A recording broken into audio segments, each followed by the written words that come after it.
Magandang umaga po sa inyong lahat at welcome sa special press conference ng Department of Science and Technology in time for the National Science and Technology Week.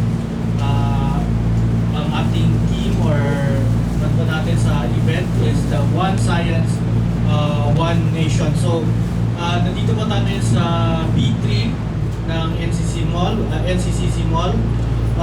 But yung main event po ngayon, July 25 to 27 at sa baba, activity area of NCCC Mall, the NSTW 2016 aims to showcase the agency's flagship program, bringing various technologies and services implemented under the DOST system. So, after this press con, maybe pwede tayo makapasyal sa baba yung ating mga exhibit. But this press con, we are graced by our special guests coming from our partners from the DOST 11. We have also from the new Department of ICT, si Sir Alimzar P. Asum. Actually, yung nag-guest siya last month, ICTO office pa lang, right now, the ICT na. Then we have ARD, TSSD, DOST 11, Ma'am Sol Domingo. CEO, 3D tayo, Engineer Jerome Castaneda. Then we have from the Division Chief, Materials and Process Research Division, DOSM RDC, Engineer Rodnel O. Tamayon. So, magbibigay po ng opening statement si Ma'am Sol Domingo for this event.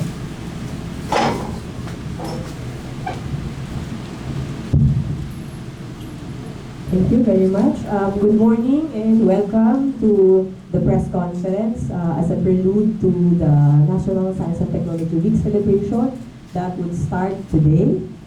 Later this afternoon po, mga 1 o'clock, we will open the ceremony and then the celebration, and then it would run until Wednesday. So the National Science and Technology Week celebration is done every year, 3rd week of July. So through that activity, the DOST, or the Department of Science and Technology, would showcase some of our milestones, technological and scientific endeavors of the department. And then those are going to be, some of those will be exhibited down. So isa dyan yung mga locally made developed technologies like the RX box. It's a 6-in-1 device for health.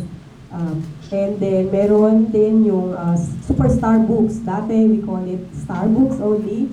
And then scale up siya to Superstar Books. So medyo highly interactive na siya from the previous one.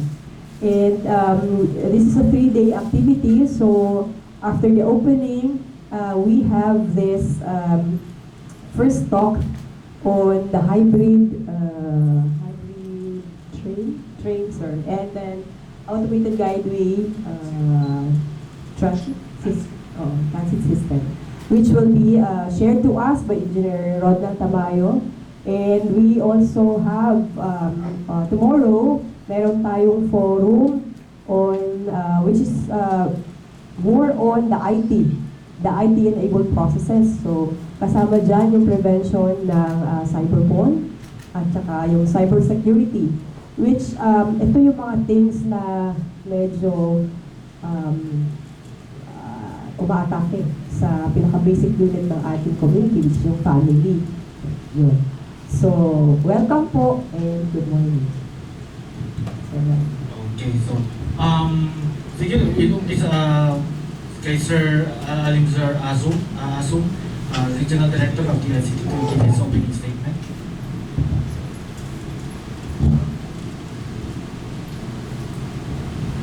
I'm not expecting this. I thought I'm going to answer all the questions, but just the same.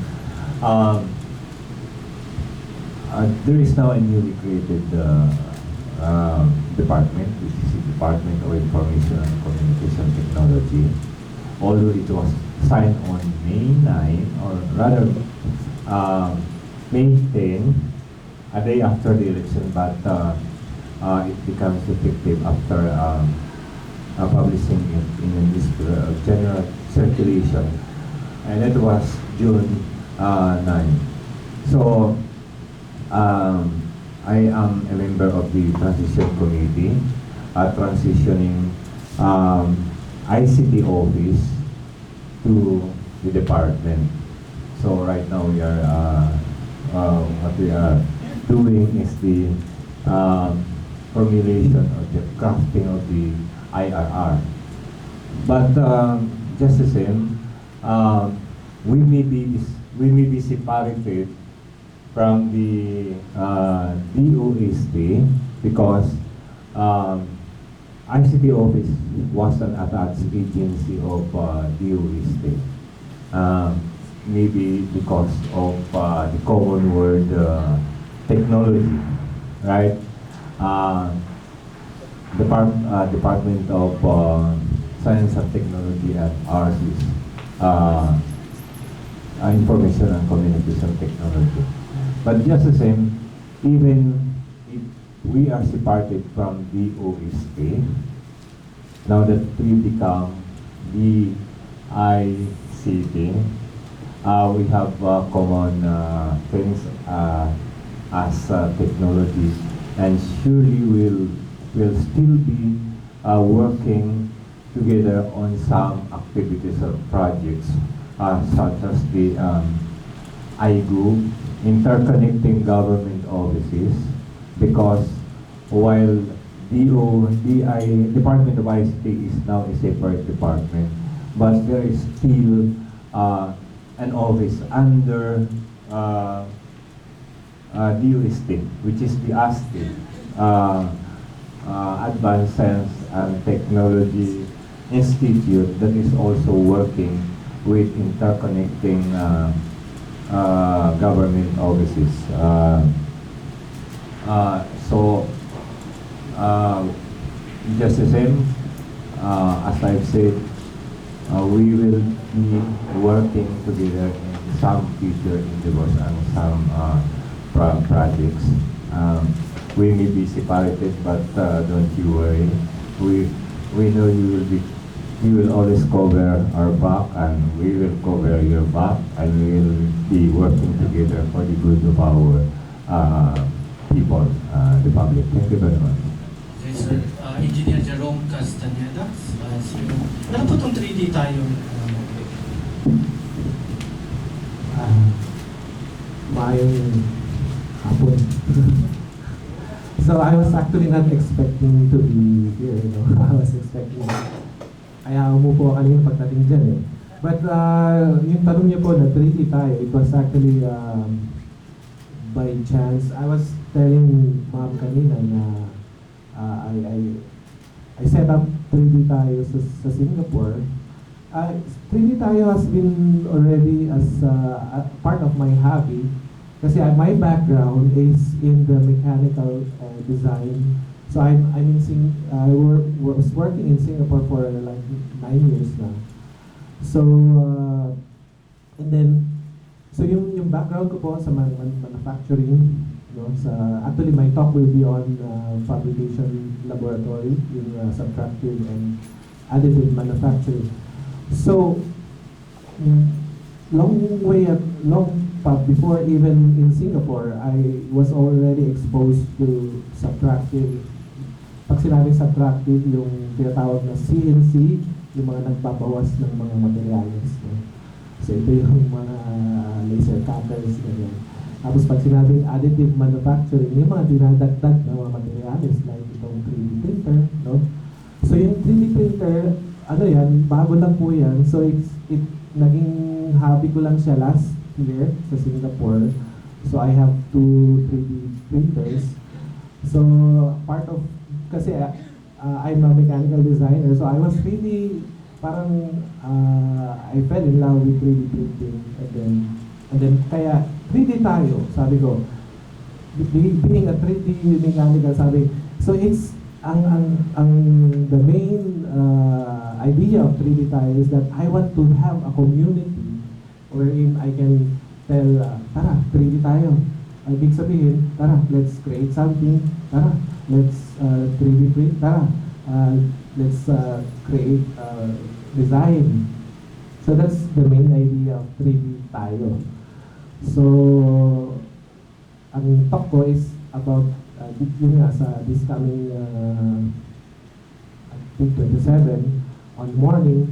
So I'll be sharing what I have in what I experienced sa Singapore. And I've shared din kanina with mom that my main motivation actually about this having being here in Davao City is that nakita ko nga yung parang Mindanao news about Davao City being the next Singapore, and I was like struck because I'm in Singapore working there for 9 years. So, and then I was asking the Facebook if there is somebody spearheading this kind of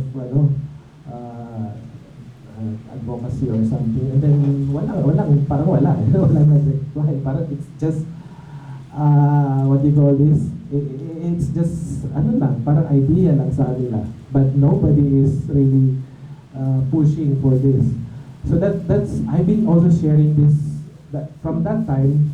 Doon pa lang sa Singapore, even I teach to about 3D tayo in my friends. I'm already telling them that I want to make Davao City the next Singapore. Kasi andito na, we have a secure place just like Singapore, but the technology, ayun po yung part ng aking magiging siguro is kasi Singapore is a technology place, and they really spend and invest a lot of